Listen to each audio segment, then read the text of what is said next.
Right, so here is the last drops of oil that are needed after the fourth watch.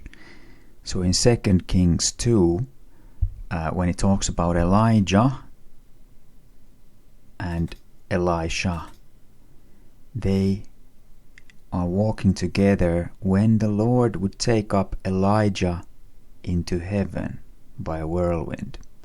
So at the end of this story, Elijah will be raptured, Elisha will be left behind. They're both believers, and the story starts in Gilgal, and Gilgal means circle, referring to rolling. So if we take a look at this wheel every year, which watchmen are very familiar with, it has all the months, Gregorian months in the middle, and then the Jewish months in the outside. It's not important. The important thing is that we watch these seasons of the appointed times and festivals on when the rapture might occur. The story starts in Gilgal, and then it continues into Bethel. So Bethel, if you look at my other videos where I talk about Jacob, so Israel, he was 77 years old when he had the dream of this ladder between heaven and earth, and angels ascending and descending to the Son of Man. And so he was 77 years old when he saw this dream, and after the dream he renamed the location to Bethel. So I would tend to think that this Gilgal is the wheel of years that goes on and on and on and has gone for 2,000 years. And then comes a day in which Israel is 77 years old. That's right now. Then the story continues. They move on and they come to Jericho next. And that is the house of the moon, city of the moon. So the month, we come to the correct month, and then the story continues, and then they go to the river of Jericho. Jordan. Jordan means descending, and they split that sea, so that I would assume the lower half continues to flow down to the Dead Sea, and then the upper part holds still whilst they go over on a dry ground. So this was the fourth watch, if you're following me.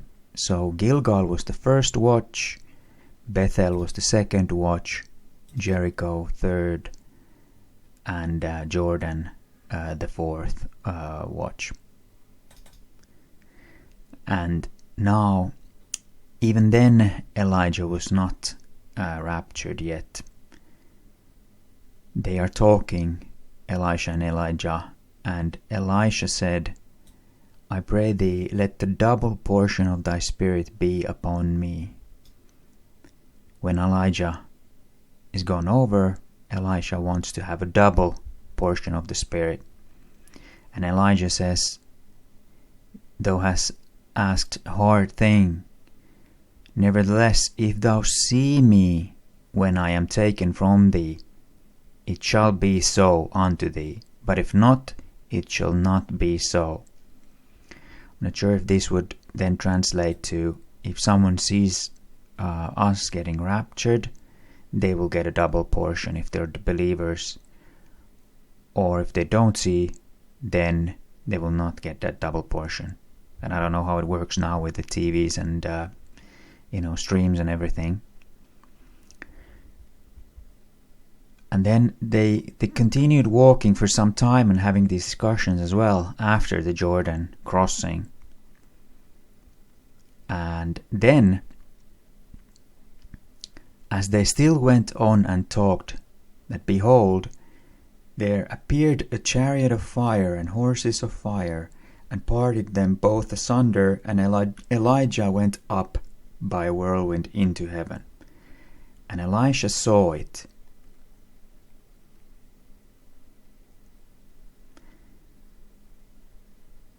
Elisha then took up the mantle of Elijah.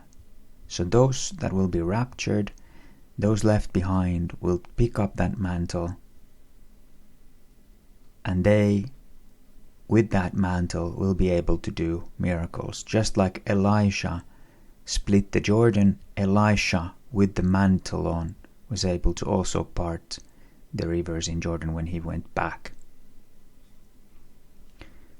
So then the last piece is that if we look at the stellarium and the charioteer, which is actually a good shepherd holding some sheep and then some wheat in the hand, the moon will be in the hand of this charioteer, exactly in this position at when the stars come out on the 8th of November Israel time, from Israel, Jerusalem. Thank you.